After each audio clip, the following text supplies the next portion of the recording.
Muy buenos días a todos, es de verdad un gran placer para mí estar con ustedes aquí el día de hoy, en Manzanillo, en esta octava convención de clientes de SSA México. Quisiera agradecerle a Manuel Fernández por la invitación a estar con ustedes el día de hoy y compartir un poco de la visión de lo que fue la negociación de modernización del Tratado de Libre Comercio de América del Norte, que nos llevó a concluir un nuevo acuerdo con Estados Unidos y con Canadá llamado TEMEC. Un poco lo que quisiera hacer el día de hoy es compartir con ustedes cuáles fueron los principales retos de la negociación, cómo se resolvieron y sobre todo en dónde estamos parados hoy en día, qué es lo que sigue en el proceso. Estamos cerca ya de la ratificación en los 3 países, pero existen aún obstáculos importantes y sobre todo entender qué es lo que sigue, qué oportunidades nos va a brindar como país y dónde están los retos en un entorno global complicado como el que se vive hoy en día desde el punto de vista económico.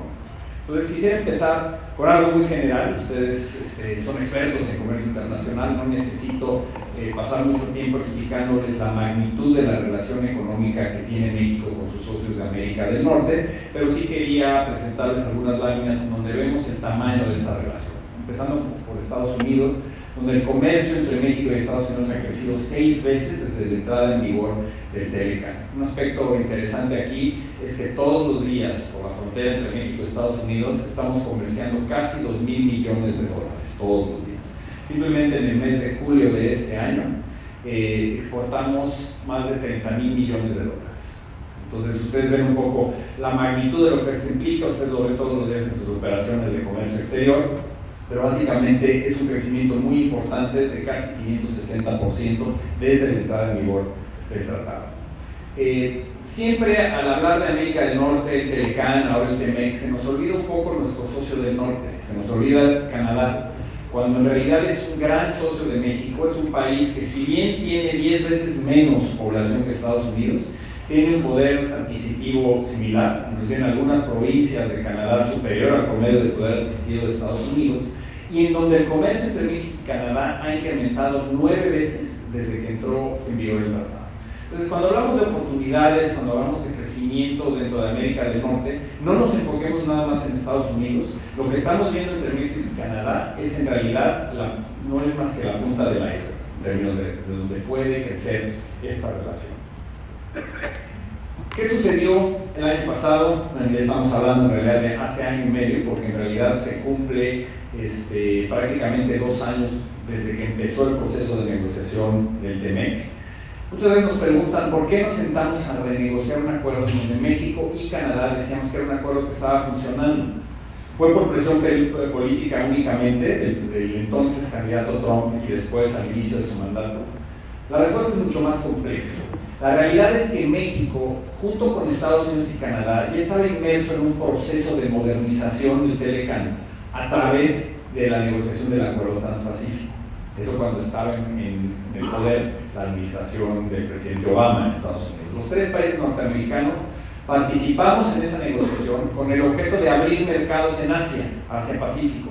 México, a pesar de su gran red de tratados de libre comercio, únicamente tenía un tratado en Asia que era con Japón, que entró en vigor en 2005 y que ha sido muy exitoso, nos ha permitido multiplicar por 4 nuestras exportaciones.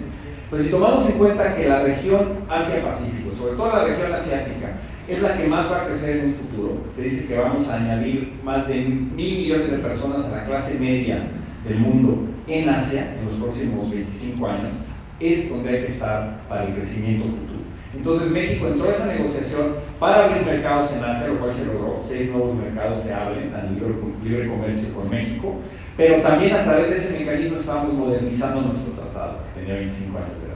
Ustedes saben qué sucedió, llegó Trump al poder y su primer acto de gobierno fue salirse del TPP. En ese sentido, empezó el golpeteo en contra de México, por supuesto en contra de China, y una postura de Estados Unidos de que había que resarcir un daño a su economía. Y esa es una de las grandes diferencias con respecto a la negociación original del TLCAN. Mientras que en 1991-92 los países de América del Norte compartían la visión de que crear una zona de libre comercio en América del Norte iba a traerle beneficios a la región en términos de flujos comerciales y atracción de inversión, En esta ocasión, el socio más grande, el socio en medio de Canadá y México, llegaba a la mesa con la premisa de que había este daño por resarcir y que había que cambiar radicalmente, serán las palabras del entonces presidente Trump en sus primeros meses de gobierno, radicalmente el tratado o desecharlo. Entonces, México lanzó un proceso de consulta muy amplio a nivel nacional. Fue la primera vez que hicimos un proceso de consulta por internet a la sociedad en general, además de reactivar el Consejo Consultivo de Negociaciones Internacionales, que de ahí se deriva el denominado cuarto de punto, es decir, el acompañamiento del sector privado en cada una de las mesas de negociación. Se trabajó con el Senado de la República y con la sociedad civil en general para ir conformando las posturas que México iba a llevar a la mesa. Y entonces, unas semanas antes de iniciar la negociación como tal, en agosto de 2017, México envió un documento con sus principales prioridades para la negociación, un documento que le entrega al Senado de la República. Son básicamente 4 pilares que debíamos utilizar como guías para la negociación. El primer punto fundamental era garantizar y fortalecer la competitividad regional. ¿Y esto qué implicaba? Llegamos a la mesa junto con Canadá con la visión de que había que construir sobre 25 años de libre comercio.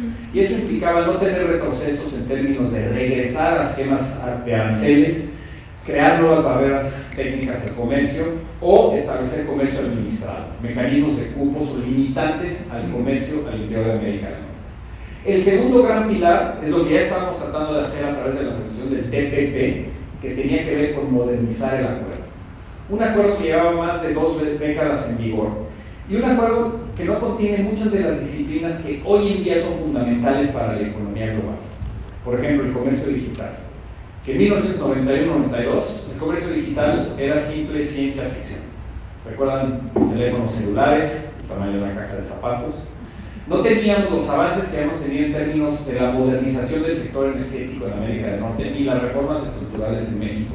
Entonces había muchos elementos nuevos que había que incorporar a esta negociación y ese es uno de los pilares, modernizar.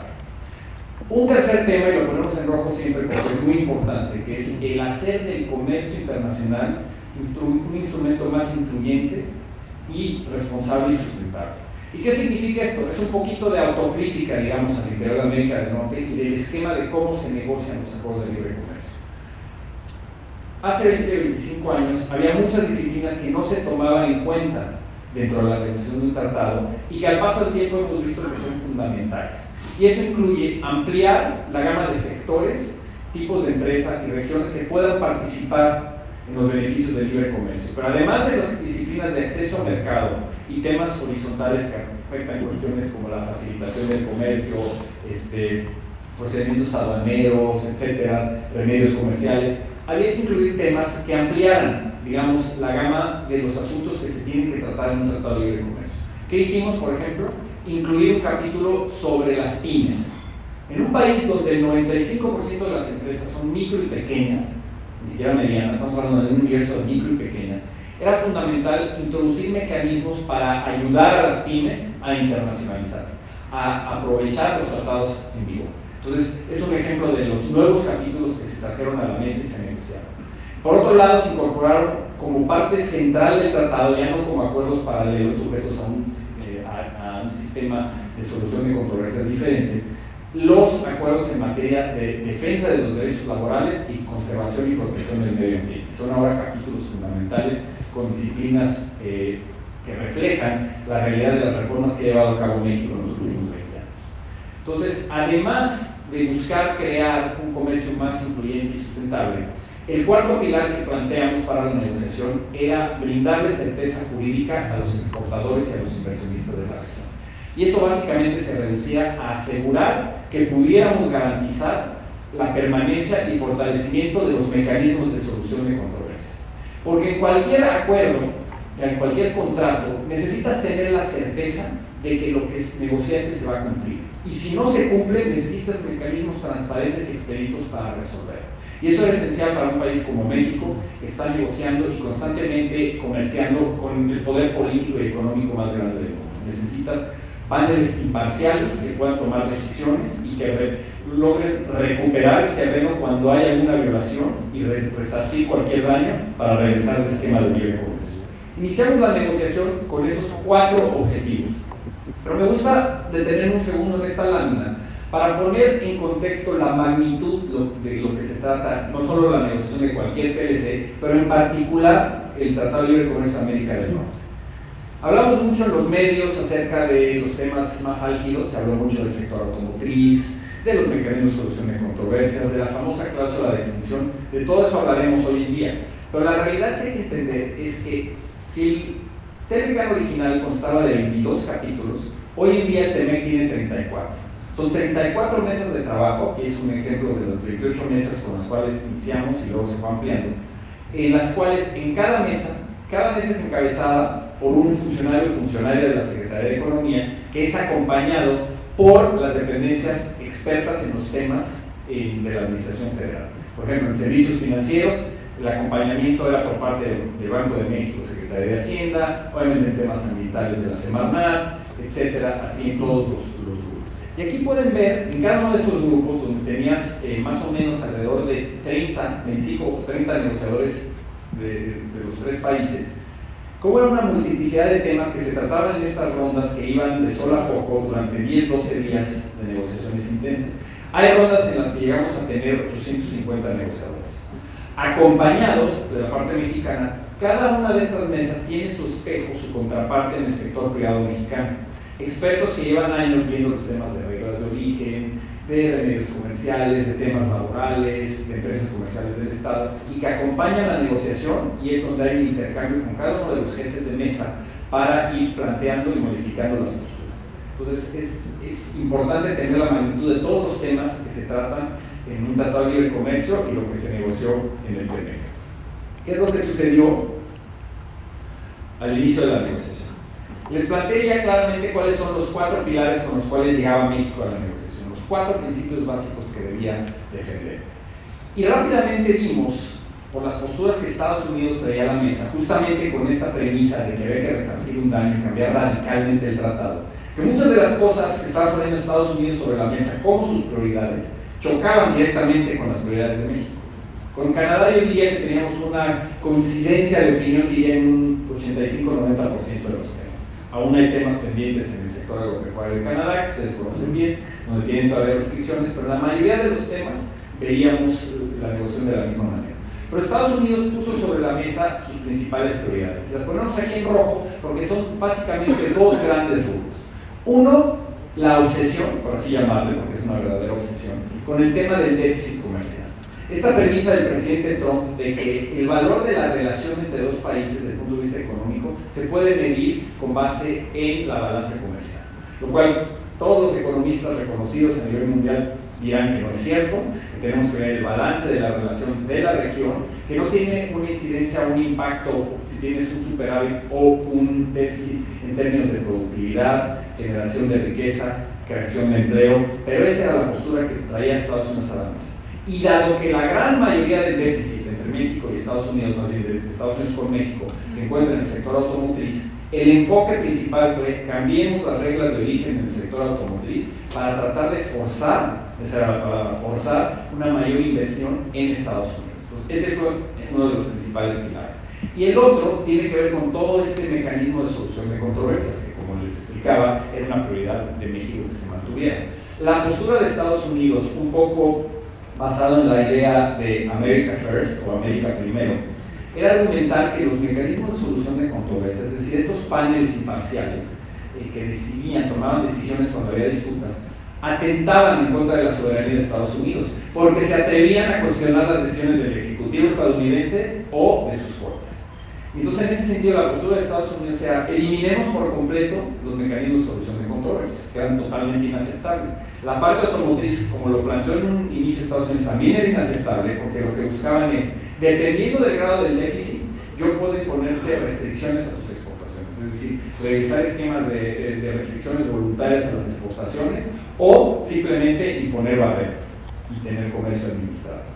Entonces, esos 2 temas los pusieron sobre la mesa, eran los rubros más difíciles, pero además incluyeron una serie de temas que buscaban imponer comercio administrado en algunos de los principales sectores de exportación de México.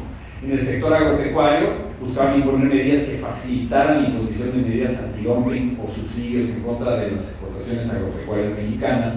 En materia de autotransporte de carga, un esfuerzo por echar para atrás el compromiso de permitir el autotransporte de carga transfronterizo. En términos de compras de gobierno, eliminar los esquemas de acceso a las compras de gobierno de los países del TLCAN. Y un tema muy difícil, que era la cláusula de extensión. ¿Y en qué consistía esta cláusula? Que fue de los temas que se fue hasta el final de la negociación. Consistía en una propuesta de Estados Unidos de que una vez entrara en vigor el nuevo tratado, después de 5 años, a menos de que los 3 jefes de Estado de los países miembros del TLCAN dieran su consenso, el TLCAN, en este momento el TEMEC, acabaría. Después de 5 años tendrías una muerte súbita del tratado, a menos de que hubiera una decisión específica de los jefes de Estado.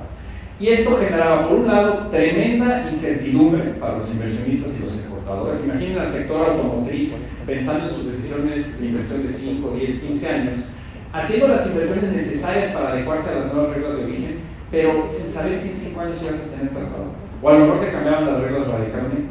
Entonces no era viable un esquema de muerte súbita. Y además, políticamente te ponía en una situación de indefensión en la que en el momento en que entrara en vigor el nuevo tratado, el presidente de Estados Unidos podía decir: está corriendo el reloj, no me gusta cómo estás haciendo las cosas, si no haces lo que yo quiero, se acaba el tratado, para los 3 en 5 años.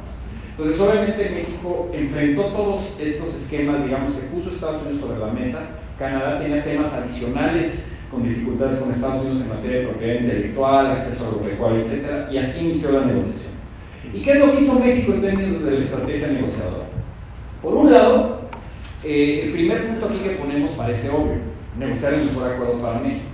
Pero ya les mostraba yo las 34 mesas de trabajo que tuvimos. Entonces, el trabajo que se hace en la consulta pública y en el trabajo en los sectores productivos es llegar para cada una de estas mesas con una oferta inicial. México necesita eso.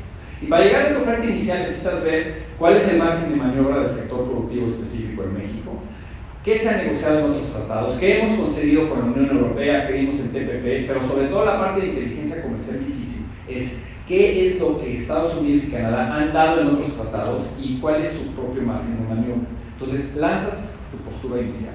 Eso es lo que se hace en las primeras rondas.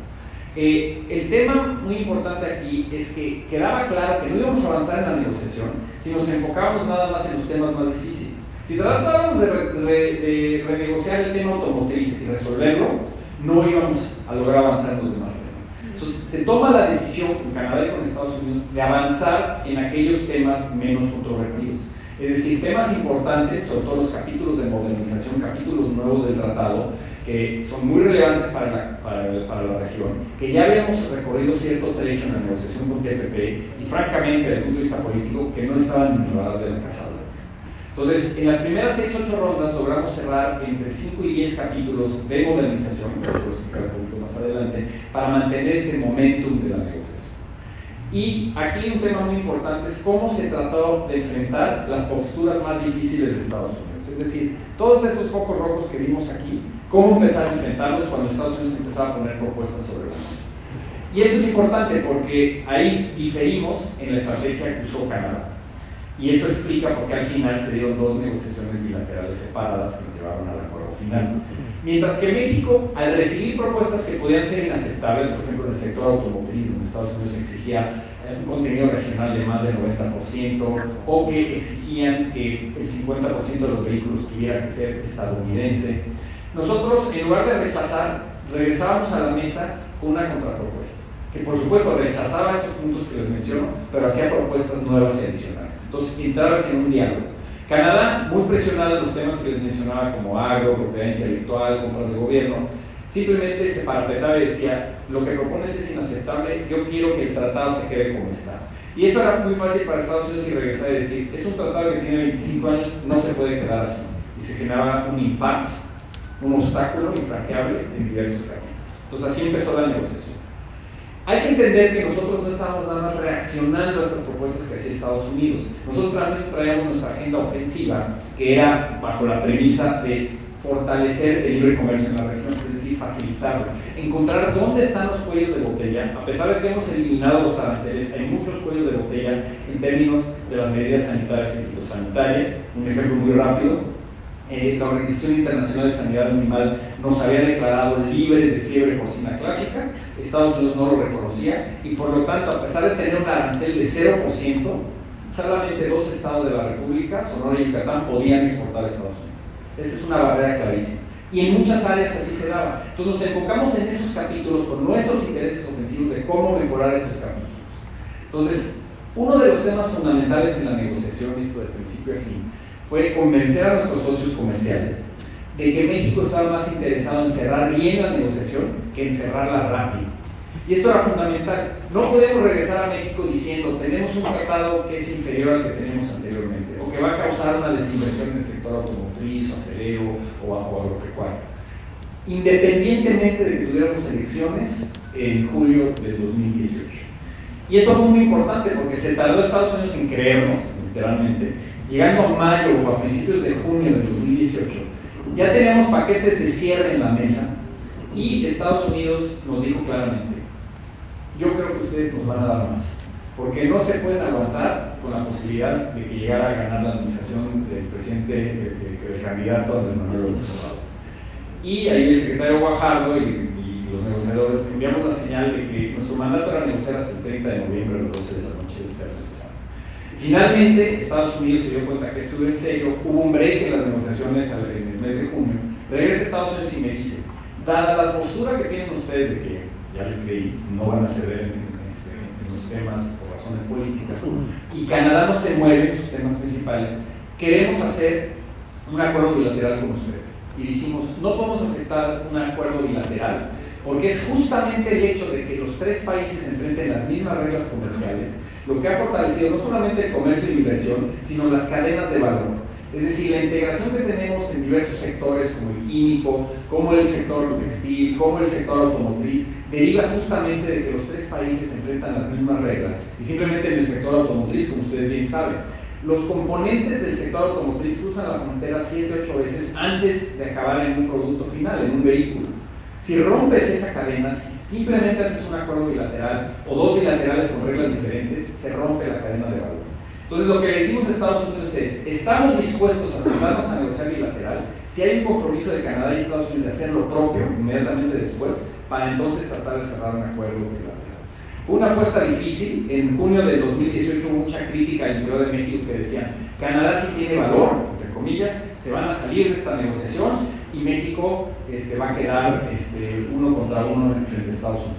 Lo que acabó sucediendo es que nosotros en un espacio de mes y medio logramos cerrar la negociación, que ahorita les explico cómo quedó. Después llegó Canadá, cerró su propia negociación y obtuvimos, al final de cuentas, el TME, el acuerdo trilateral, que se cierra el 30 de septiembre y, como ustedes saben, se firma, se cierra, sí, el 30 de septiembre es cuando tenemos el cierre y al final de cuentas la firma el último día de la administración, el 30 de noviembre. Esa es la historia de la negociación, pero lo más interesante es lo que sigue. ¿Qué es lo que obtuvimos y cómo nos puede dar ventajas? Es decir, ¿dónde estamos parados hoy en día? Básicamente, 3 temas fundamentales logró México en esta negociación. Asegurar la modernización del acuerdo. Es decir, con excepción de un capítulo que no aceptó Estados Unidos, que fue el capítulo de género, que México y Canadá impulsamos activamente, con el fin de empoderar al 51% de la población económicamente activa. Esto es fundamental para la competitividad. Estados Unidos rechazó ese capítulo. Todos los demás capítulos de modernización que propuso México se incluyeron en materia de comercio digital, reflejando la reforma en materia de telecomunicaciones y el promover un esquema abierto de competencia abierta en el sector de telecomunicaciones en los 3 países. Un capítulo innovador en materia de anticorrupción, donde, impulsado por el sector privado mexicano y el gobierno de México, adquirimos compromisos internacionales que buscan apuntalar lo que se está tratando de hacer a nivel doméstico para erradicar este verdadero cáncer de la sociedad que es la corrupción. Un capítulo sobre competitividad, y ya les hablaba yo del capítulo sobre las pymes. Y esto no es exhaustivo, son 12 capítulos nuevos que se incluyeron y ese es uno de los pilares de lo que se logró en el acuerdo. El otro es: ¿qué logramos en materia de los temas más difíciles? Y aquí doy 3 ejemplos principales. La cláusula de extinción era de verdad una píldora envenenada, porque lo que hacía es negar la posibilidad de que hubiera la certeza de los inversionistas de dónde va a estar parado el tratado dentro de 5 años. Se eliminó el concepto de muerte súbita y a través de una propuesta que hizo México, se instaló un mecanismo de revisión cada 6 años del tratado, de una revisión integral, pero también revisiones anuales por parte de lo que se le llama la Comisión de Libre Comercio. Se reúnen los ministros cada año y van a determinar cómo se está implementando el acuerdo. Y esto es muy importante y es una mejoría importante con respecto al TLC original, porque justamente a lo largo de la vida del TLCAN no teníamos un mecanismo automático de revisión de cómo se está implementando. Pasaron 25 años y se fue creando esta olla de presión donde diferentes grupos, y al final de cuentas el presidente Trump lucró con esto, sentían que el documento no era un documento vivo, era algo que se había negociado hace 25 años y no había tenido modificaciones sustanciales. El mecanismo que se instala hoy en día permite una revisión constante y la idea, la recomendación que le hicimos al gobierno entrante en México y también a Estados Unidos y a Canadá, era que estos mecanismos impliquen hacer talleres, hacer consultas amplias, como si se fuera a iniciar una negociación nuevamente cada 6 años, simplemente revisando cómo se está implementando y dando la oportunidad a que se vayan dando mejoras en el acuerdo. En términos de las reglas de origen automotriz, este fue el tema que más estuvo en medios, uno de los temas más difíciles en la negociación. Logramos evitar que se mermara el libre comercio, es decir, se mantiene el libre comercio en el sector automotriz, sí se hacen más estrictas las reglas de origen, pasamos de un nivel de 62.5 a 75% de valor de contenido regional. Sabíamos que este era el punto principal que buscaba Estados Unidos en la negociación, pero nos apoyamos en las posturas de los 3 sectores productivos de México, Canadá y Estados Unidos, que rechazaban las posiciones extremas de Estados Unidos. Es decir, si hubiéramos aceptado el contenido doméstico que buscaba Estados Unidos, el contenido regional de alrededor del 90%, y el tema de la imposición de salarios, específicamente en el sector automotriz en México, lo que hubiera pasado al final del día es que hubieras tenido una desinversión del sector, no en México, sino se hubieran ido también de Estados Unidos y de Canadá, porque los requisitos serían tan onerosos que no valdría la pena ya quedarte en Norteamérica. Serían las plantas a China o a Europa del Este o a otras regiones. Eso, batallamos con eso más de 9 meses. Es interesante señalar que la primera propuesta concreta de Estados Unidos en el sector automotriz no vino hasta febrero de 2018. Han pasado 6 meses de la negociación, justamente por el debate conceptual que se estaba dando, tratando de explicarles que esta idea de forzar que la inversión militar de Estados Unidos no era posible en un esquema de economías de mercado. No somos en una economía soviética donde puedes determinar dónde se van a localizar las empresas. Entonces, fue de las negociaciones, digamos, los temas de la negociación más difíciles, pero se garantizó el libre comercio. Se establecen reglas más estrictas, eso es cierto, pero eso genera una serie de oportunidades también para el sector autopartero nacional en México, para incrementar el contenido mexicano en el valor del sector automotriz de la región. Y un tema muy importante que conseguimos al final de la negociación es que con estas amenazas que sigue haciendo Estados Unidos de imponer medidas por seguridad nacional, es decir, utilizando de manera equivocada e injustificada el concepto de seguridad nacional para imponer barreras comerciales, ya lo hizo en acero y aluminio y está amenazando en hacerlo en automotriz. Obtuvimos una especie de póliza de seguros donde el sector automotriz mexicano queda excluido de cualquier medida de seguridad nacional que pueda tomar Estados Unidos. Canadá y México son los únicos países que tendrán esa exclusión. Entonces, son aspectos donde tratamos de balancear la negociación, sí se hacen más estrictas las reglas de origen, pero se tiene una serie de garantías que nos ponen en una situación competitiva preferible con respecto a otros países del mundo en el sector automotriz. Y finalmente, el tercer gran pilar es que se mantuvo el mecanismo de solución de controversias. ¿Y por qué se mantuvo? Por la insistencia de México y Canadá, pero también todo este esfuerzo de cabildeo que se hizo en Estados Unidos por el sector productivo para, como les venía diciendo, explicarle a su propio gobierno la calamidad que iban a causar si ponían los requisitos del sector automotriz demasiado altos, demasiado estrictos. Por otro lado, todo el sector productivo estadounidense estaba en contra de no tener un mecanismo de solución de controversias, porque no tenían ellos manera de defenderse si Canadá y México violaban el tratado. Pero la obsesión de Estados Unidos con este tema, llamémosle más proteccionista, veían nada más el vaso medio vacío. Veían un riesgo de que cuando ellos tomaran decisiones arbitrarias en contra de un producto mexicano-canadiense, iban a tener que rendirle cuentas a un panel imparcial. Y eso es lo que les preocupaba. Pero al final de cuentas se hizo el esfuerzo por parte en la negociación y en el cabildeo en Estados Unidos, y finalmente Estados Unidos aceptó mantener los mecanismos de solución de controversias, las disputas entre los países, el tema de la protección a los inversionistas, que es fundamental, y el tema de poder defenderte cuando a un particular le impongan medidas antidumping o de subsidios. Entonces, al final de cuentas, yo creo que es tan importante ver en el tratado lo que quedó plasmado en cada uno de sus capítulos, como lo que no quedó. ¿Y qué no quedó? Logramos evitar comercio administrado en el sector agropecuario, que es una de las grandes historias de éxito de México en términos de comercio internacional. Pasamos de comerciar alrededor de 8 mil millones de dólares a tener un comercio de casi 50 mil millones de dólares entre México y Estados Unidos en el sector agropecuario, donde tenemos un superávit de ya casi 8 mil millones de dólares. Es decir, estamos exportando casi 30 mil millones de dólares en productos agropecuarios a Estados Unidos. Lo querían restringir a través de este concepto de estacionalidad agrícola. También en el sector textil. Lo mismo en términos de las reducciones en compras de gobierno. Y si ustedes ven la totalidad, las más de 2.000 páginas del TEMEC, hay un capítulo que no van a encontrar y es muy importante. No hay un capítulo sobre compromisos de reducción del déficit comercial. Y esto era lo que buscaba Estados Unidos en un inicio, como les explicaba yo, y hubieran tenido un daño muy importante, no solo para México y Canadá, el haber aceptado disciplinas en esta materia, a través de las cuales, dependiendo del nivel del déficit, un país puede imponer legalmente medidas proteccionistas. Esto hubiera dañado también al sistema comercial multilateral, porque un tratado de esta envergadura, con disciplinas nuevas, pues definitivamente va a ser un modelo para negociaciones futuras. Y lo que negociamos aquí, tanto México, Canadá como Estados Unidos, lo van a llevar a la OMC, lo vamos a promover en diversos ámbitos, y si hubieran quedado cláusulas tan nocivas, crean que Estados Unidos lo llevaría, el siguiente paso es llevarlo a la OMC. Entonces es muy importante también ver lo que no quedó plasmado, lo que logramos evitar. ¿Dónde estamos hoy en día? Yo siento que al final de cuentas, antes de entrar en este tema, se los dejo aquí en pantalla un momento para que lo vayan analizando. Antes de entrar en el tema de la ratificación, el tema puramente político, yo sí señalaría que con estos resultados del TEMEC, de entrada hay que valorar la certeza que le brinda la economía regional. Es decir, ya no estamos en un terreno donde de la noche a la mañana el presidente Trump pueda decir me salgo, ya no lo voy a tratar, lo voy a cancelar. La narrativa cambió desde el inicio de la negociación, donde decía, si Canadá y México no hacen lo que yo quiero, me salgo. Se dieron cuenta del costo también tremendo que sería para la economía estadounidense salirse unilateralmente. Más de 15 millones de empleos en Estados Unidos dependen del comercio con México y Canadá. Pero se tardó a través del cabildeo y el esfuerzo que tuvimos a lo largo de la negociación para que ese mensaje le quedara claro a la Casa Blanca.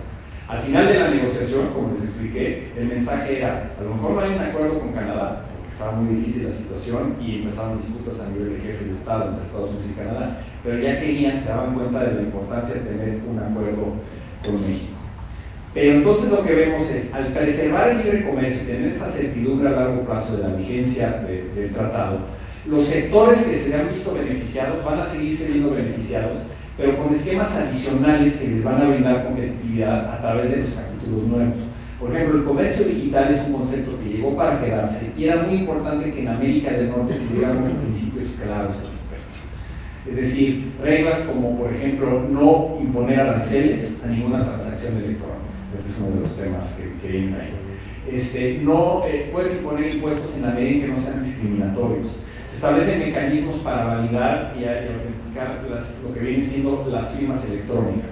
Es decir, muchos de los conceptos que hoy en día son fundamentales para el comercio digital quedan plasmadas de una manera inclusive más avanzada que en el TPP, porque la disciplina va modernizándose constantemente. En sectores de punta, como estamos hablando, temas básicos como fundamentales como el sector farmacéutico, dispositivos médicos, etc.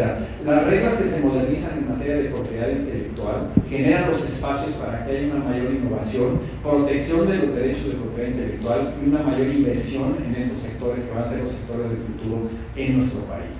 Entonces, hay una serie de sectores, obviamente el automotriz, aeroespacial, el sector agropecuario, que ya tradicionalmente les está yendo bien en términos de su perfil exportador. ¿Qué es lo que sucede hoy en día? Por supuesto, todo está muy bien en lo que negociamos, habrá diferencias obviamente en diversos sectores, podemos decir que tuvimos un resultado positivo, yo estoy convencido de ello, pero al final de cuentas nada de esto importa si no logramos ratificarlo en los tres países y que entre en vigor. En la negociación original del TLCAN se tardó año y 4 meses después del cierre de la negociación a darse la ratificación en Estados Unidos, porque ahí es donde los votos comerciales son más controvertidos. ¿Qué es lo que ha pasado? México logró ratificarlo relativamente rápido en el Senado, y eso fue el resultado también del hecho de que la administración saliente, una vez que había ya ganado a los funcionarios que se iban a encargar de temas comerciales, y presentamos un frente unido ante Estados Unidos. Y eso fue muy útil en el cierre de la negociación los meses julio, agosto y septiembre. Uno, para presentar este frente unido ante Estados Unidos, porque es un punto a favor de la administración actual, que los funcionarios que llegaron en ese momento validaron lo que veníamos negociando. Es decir, había una postura única de México, con algunos temas que ellos trajeron a la mesa también en materia laboral, energética, etcétera, pero nada que pudiera descarrilar la negociación. Pero el tema más importante es que el hecho de que ellos estaban en la mesa con nosotros y cerraron junto con nosotros esta negociación, le dio credibilidad a la administración de Andrés Manuel López Obrador para presentar a principios de este año, se ratificó hasta el mes de junio, presentar ante el Senado de la República el TEMEC, y no presentarlo como un instrumento que había negociado la administración anterior, sino un instrumento en el que habían participado sus funcionarios y que reflejaba sus objetivos de gobierno. Y eso fue muy importante para que se diera esta ratificación de 114 votos a favor y 5 en contra de México. Manda una señal también al interior de América del Norte del compromiso que México tiene con el TEMEC, y ahora estamos esperando que el próximo mes, antes de sus elecciones en Canadá, en octubre, Canadá lo ratifique en su parlamento. El meollo del asunto está en Estados Unidos, como siempre ha sido en todos los tratados internacionales en materia comercial que ha firmado. La Cámara de Representantes, como ustedes saben, tiene mayoría demócrata, y los demócratas van a vender muy caro su voto. Allá se tiene que ratificar en la Cámara de Representantes y en el Senado. Entonces, en la Cámara se ha creado un grupo de trabajo que está negociando con la administración, y donde ya pusieron sobre la mesa temas donde argumentan los demócratas que se tiene que reabrir el acuerdo. Y están poniendo los temas de siempre: el tema laboral, el tema ambiental, y ahora traen el tema de propiedad intelectual, en términos de las patentes, de la protección de datos clínicos que se le da a los medicamentos de nueva generación, los medicamentos biológicos. Ni siquiera en las peticiones originales del Partido Demócrata se había avanzado tanto en términos de lo que tenemos hoy en día en el TEMEC. Son los dos capítulos, laboral y ambiental, más avanzados de cualquier TLC que exista. ¿Por qué? Porque reflejan también las reformas que hemos hecho en México y logramos incluir temas importantes para México, por ejemplo, la protección a los trabajadores migrantes, que eso es muy importante al interior de América del Norte. Se incluye, si bien Estados Unidos rechazó nuestro capítulo en materia de género, retomamos los elementos que ahí impulsábamos y los pusimos en diferentes capítulos. En laboral es muy importante la no discriminación en el trabajo, el rechazo y prohibición a cualquier acto de violencia en los centros de trabajo. Conceptos nuevos que además ahora tienen dientes, porque estos capítulos están sujetos a la misma prueba, solución de controversias que los demás capítulos del tratado. Entonces, es falso, y es una postura política, en mi opinión, que están tomando ahorita los legisladores de Estados Unidos, decir que se tiene que mejorar, entre comillas, el capítulo laboral ambiental. Pero ¿qué es lo que están haciendo? Están llegando a la mesa con la administración Trump con una postura muy dura de negociación, porque saben que el presidente necesita este voto para cacarearlo durante la campaña presidencial del año entrante. Si se dan cuenta, la política comercial del presidente Trump en estos primeros 3 años y medio no es una política comercial más allá que una política de guerras comerciales. Es decir, el único logro contundente que tiene en materia de avanzar un tratado de libre comercio que puede tener efectos positivos en la economía estadounidense es el TEMEC. Y lo sabe y lo quiere utilizar durante su campaña. Los demócratas también saben que no les conviene rechazar todo el acuerdo, porque el presidente Trump lo va a usar como un ejemplo, sobre todo ahorita que estamos viendo una desaceleración en la economía estadounidense y en la economía mundial, para decir: yo tenía un gran tratado sobre la mesa y los demócratas lo rechazaron. Entonces, hay un incentivo para que los dos lados se pongan de acuerdo, pero va a ser una negociación muy difícil. La administración Trump pensaba que lo podía lograr en el verano, no se logró, vino el receso del Congreso. Yo creo que estas siguientes 8 semanas van a ser claves y nos van a permitir ver si hay la capacidad de consenso, que no la ha habido en muchos otros temas en Estados Unidos, entre demócratas y la Casa Blanca. ¿Cuáles son los escenarios posibles? Yo diría que las posibilidades de que sí se ratifique este año, que sería lo ideal, son de alrededor del 60-65%.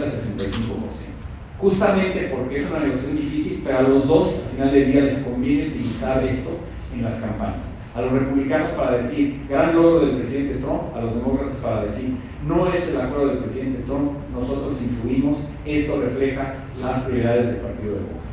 Entonces, hay probabilidades de que se pudiera dar este año. Si no se da, y aquí es donde se complica la cosa, el año entrante, ustedes saben que Estados Unidos tiene un mecanismo de elecciones muy complejo, donde empiezan elecciones primarias en cada uno de los estados a partir del mes de febrero. Y eso politiza el asunto de una manera tremenda. Y por lo general en Estados Unidos no toman votos comerciales, en tratados comerciales en año electoral. ¿Por qué? Porque polariza demasiado a la sociedad. Entonces hay un escenario en el que no se ratifica este año y queda una especie de TEMEC en limbo durante el 2020. Claro, para México tampoco es terrible la noticia, porque lo que se mantiene es el TELECAN vigente. Claro, en los capítulos de modernización y este impulso nuevo a la competitividad, pero este plan B es mantener el TELECAN en el año entrante. Entonces, ¿qué sucedería? Una vez que se den las elecciones y se defina quién llega a la presidencia en Estados Unidos, se retomaría el tema en el 2021. Obviamente, si se reelige el presidente Trump, ahí va a depender de cómo quede la composición del Senado y la Cámara. Pero, si llega a ganar un demócrata, y ahí sí llevaría mi grito a Las Vegas, para decirles que es muy probable que un presidente demócrata tome el TEMEC y diga, aquí está el tratado que negoció Trump. ¿Qué creen? ¿Qué les parece si lo negociamos? Y eso obviamente generaría toda esta dinámica, esta vorágine. Ahora, hay que ser honestos, no con la agresividad ni el tipo de digamos, animadversión que mostró en todo momento el presidente Trump, que es su estilo de negociación en contra de México. Pero no hay garantía que con un presidente o presidenta demócrata la situación sea más fácil para México. Los demócratas tradicionalmente en Estados Unidos no han sido grandes apoyadores del libre comercio, sobre todo de los tratados de nueva generación, que traen elementos fundamentales en materia de propiedad intelectual, comercio digital, etcétera. Y entonces sería un entorno relativamente difícil. Lo ideal para México, ¿qué es? Que se logre ratificar este año y entre en vigor el 1 de enero del 2020. Y ya para concluir, quisiera hablar un poquito del entorno que vivimos hoy en día. ¿Qué es lo que hizo México durante la negociación? En el sexenio pasado apuntalamos la negociación del TEMEC, y de verdad digo apuntalamos, a través de los otros tratados que estamos negociando al mismo tiempo. Fue la primera vez que el gobierno federal, con el apoyo del sector productivo, negoció en todos los frentes, todos los puntos cardinales. Básicamente estamos consolidando la Alianza del Pacífico en Sudamérica, cerrando y ratificando el Acuerdo Transpacífico y modernizando el Acuerdo con Europa. ¿Cómo fue posible hacer esto de manera, digamos, simultánea? Yo le atribuyo mucho al hecho de que por primera vez en la historia del TELECAN, donde es la realidad, nuestro empresariado le ha apostado siempre y tenemos los huevos en esa canasta del TELECAN, donde 80% de nuestro comercio se sigue yendo a Estados Unidos, pero por primera vez en toda la vida del TELECAN había la posibilidad de que desapareciera el TELECAN. Es decir, estas ideas que durante décadas habíamos traído de que necesitamos diversificar nuestros destinos de exportación y también nuestras fuentes de importación. Entonces logramos negociar en diversos frentes. Pero ¿qué es lo que estamos enfrentando a nivel mundial, independientemente de este gran esfuerzo que se hizo de seguir la estrategia de liberalización comercial? Enfrentamos una situación a nivel global donde hay un rechazo, sobre todo en los países desarrollados, que no se había visto desde la época de la posguerra, de la Segunda Guerra Mundial, un rechazo más activo por parte de la población a la economía de mercado, al libre comercio. Hay una desilusión en muchos de los países desarrollados con el concepto de que la globalización puede garantizar que las nuevas generaciones van a tener un desempeño económico mejor que el que tuvieron sus padres. Y eso se está dando en muchos países del mundo. La elección de Trump es prueba clara. La situación del Brexit en Reino Unido, las elecciones en Italia, la situación en países de Europa del Este, que después de todo lo que sucedió en términos de la época soviética, el regreso a la democracia, a la economía de mercado, están ahora llegando gobiernos, por ejemplo en Hungría y en otros países de Europa del Este, que cuestionan la economía del mercado y cuestionan el concepto de democracia de Europa Occidental. Entonces, un mensaje que traíamos nosotros hacia Estados Unidos durante la negociación y que lo trabajamos también en términos de presentárselo al equipo de transición de México, fue que México no puede darse el lujo de caer en esta tentación proteccionista.